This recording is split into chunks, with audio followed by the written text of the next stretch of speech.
Time. ನೀವು ನೋಡ್ತಾ ಇದ್ರೆ ಇದು ಜಗದೀಶ್ ಆದರೆ ಇದು ಕೃಷ್ಣ ಆಗ್ತಾರೆ, ಒಂದ್ಸರಿ ಇದು ಕೃಷ್ಣ ಆದರೆ ಅದು ಜಗದೀಶ್ ಆಗ್ತಾರೆ, ಒಂದೊಂದ್ಸರಿ ಜಗದೀಶು ಕೃಷ್ಣ ಇಬ್ಬರು ಇಲ್ಲೇ ಇದ್ದಾರೆ. ಅಲ್ಲ, ಯಾಕೆ ಆ ವಿಷಯ ಹೇಳ್ತೀನಿ ಅಂದರೆ, ಇಂಡಸ್ಟ್ರಿಯಲ್ಲಿ ಇವತ್ತು ಅವತ್ತಿನ ಪರಿಸ್ಥಿತಿಯಲ್ಲಿ ನಮ್ಮ ಜೊತೆಯಲ್ಲಿ ನಿಂತಂಥ ಈ ಕಡೆ ಜಗದೀಶ್ ಆಗ್ಬೋದು, ಇದು ಕೃಷ್ಣ ಆಗ್ಬೋದು, ಅಥವಾ ಇದೇ ಕೃಷ್ಣ ಆಗ್ಬೋದು, ಇದೇ ಜಗದೀಶ್ ಆಗ್ಬೋದು. ಹೊಸಬ್ರನ್ನ ಹಾಕೊಂಡು ಮಾಡ್ತೀನಿ, ಮಾಡಿ ಸರ್. ಅವ್ರು ಯಾರೋ ಏನೋ ಅಂತಾರಪ್ಪ, ಜಗದೀಶ್ ನಾನು ಮಚ್ಚಲ್ಲಿ ಹೊಡಿತೀನಿ ಸರ್, ಅವ್ರು ಇನ್ನೇನೋ ಕೊಡಲ್ಲಪ್ಪ, ನಾನು ಸುತ್ತಿ ಹೊಡಿತೀನಿ ಸರ್ ಅಂತ ಇಬ್ಬರು ಮಾತಾಡಿ ಬಂದಿರೋರನ್ನೆಲ್ಲ ಓಡಿಸಿ ನೆಗೆಟಿವ್ನೆಲ್ಲ ಹೊಡೆದು ಕತ್ತರಿಸಿ ಹಾಕಿ ಇವತ್ತು ಗಾಂಧಿನಗರದಲ್ಲಿ ಜಗದೀಶ್ ಕೃಷ್ಣ ಸಾರ್ಥಕ್ ನಿಜವಾದ ಒಂದು ದೊಡ್ಡ ವಿಜಯದ ಬಾವುಟನ ನಿಲ್ಲಿಸಿದ್ದಾರೆ. ಅಂದರೆ ನಾನು ನಿಜವಾಗ್ಲೂ ಇಬ್ಬರಿಗೂ ಚಿರಋಣಿಯಾಗಿರ್ತೀನಿ. ನಾನು ಯಾವಾಗಲೂ ನನಗೆ ಸಹಾಯ ಮಾಡಿದಂಥವ್ರು ಯಾರನ್ನೂ ನಾನು ಮರೆಯೋದಿಲ್ಲ. ಅಲ್ಲಿ ಒಂದು ಪಾತ್ರ, ಇದು ಇಬ್ಬರು ಡಬಲ್ ಆ್ಯಕ್ಟಿಂಗು, ಸಿಂಗಲ್ ಡಬಲ್, ಒಬ್ರು ಮಚ್ಚ ಅಂದರೆ ಒಬ್ರು ಕೃಷ್ಣ, ಒಬ್ರು ಕೃಷ್ಣ, ಇದು ಚೈತ್ ತಿರ್ಗಾ. ನಿಮ್ಗೆ ಯಾವ್ದು ಬೇಕೋ ತಗೋಬೋದು. ಕೃಷ್ಣನಿಗೆ ಯಾವ್ದು ಬೇಕಪ್ಪ, ನಿಮ್ಮ ಮನೇಲಿ ಬೈತಾರಾ? ಮಚ್ಚ ನೀನು ಹಂಗಿಲ್ವಲ್ಲಪ್ಪ. ಜಗದೀಶ್ ನಿಮ್ಗೆ ಯಾವ್ದು ಬೇಕು?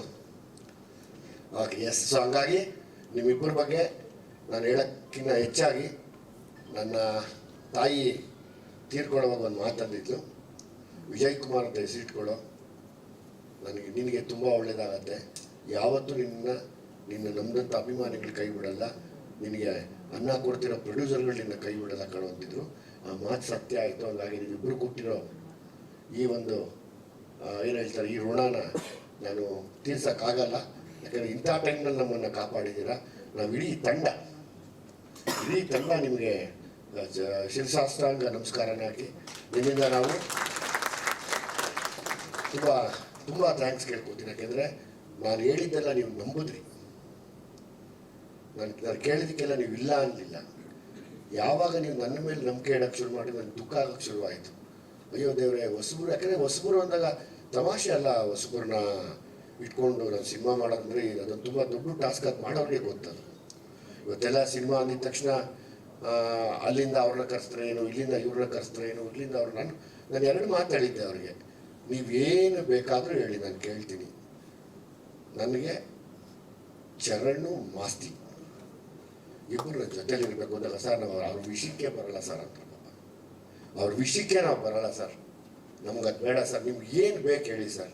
ಚರಣ್ ಕರೆದ್ರು ಟಕ್ಕಂತ ಮಾತಾಡಿ, ಜಗದೀಶ್ ಇವರಪ್ಪ ಸರಿ, ನನಗೆ ಇವತ್ತಿಗೂ ನಪ್ಕ ಇಬ್ಬರು ಕೂತ್ಕೊಂಡು ಸರ್ ಇನ್ನೊಂದ್ಸತಿ ಯೋಚನೆ ಮಾಡಿ, ತುಂಬ ಹೆಚ್ಚಿಗೆ ಸಂಭಾವನೆ ತೊಗೊಳತ್ತೆ ಅನ್ನೋ ಒಂದು ಹೀರೋಯಿನ್ ಬೇಕಾದ್ರು. ನನಗೆ ಬೇಡ, ಏನೋ ನಮ್ಮೂರು ಅಣ್ಣಮ್ಮನ ಥರ ಇರೋ ಒಂದು ಒಳ್ಳೆ ಹುಡುಗಿ ಸಾಕು ನನಗೆ ಅಂತ ನಮ್ಮ ಹೀರೋಯಿನ್ನ ಕರ್ಕೊಂಡ್ಬಂದೆ. ಸೊ ಹಂಗಾಗಿ ನಿಮ್ಮ ಬಗ್ಗೆ ಎಷ್ಟು ಹೊಗಳಿದ್ರು ಸಾಲಲ್ಲ. ಅವತ್ತು ಶ್ರೀಕಾಂತು ನಾಗಿ ಹಿಂಗೆ ನನ್ನ ಕೈ ಹಿಡಿದ್ರು, ಇವತ್ತಿಗ ಕೃಷ್ಣ ಜಗದೀಶ್ ಇಬ್ಬರು ನನ್ನ ಕೈ ಹಿಡಿದಿಲ್ಲ. ಇವತ್ತು ನಿಜವಾದ ಯಶಸ್ಸು ಪಡ್ಕೊಂಡಿರೋರು ನೀವು. ಹಾಗಾಗಿ ನೀವೇನು ಹೋರಾಟ ಮಾಡಿದ್ರಿ, ಎಷ್ಟು ನೊಂದ್ಕೊಂಡ್ರಿ, ಎಷ್ಟು ಫೈಟ್ ಮಾಡಿದ್ರಿ ನೀವೆಲ್ಲನೂ, ಅದಕ್ಕೆ ನೀವೆಷ್ಟು ನೊಂದ್ಕೊಂಡು ಎಷ್ಟು ಫೈಟ್ ಮಾಡಿದ್ರು ಅದಕ್ಕೆ ದೇವ್ರು ತುಂಬ ಒಳ್ಳೇದು ಮಾಡಿದ್ದಾರೆ. ನಿಮಗೆ ಸದಾ ಇದೇ ಯಶಸ್ಸಲ್ಲಿ ದೇವರು ಇಡ್ಲಿ ಅಂತ ಕೇಳ್ಕೊತೀನಿ ನಾನು. Thank you very much.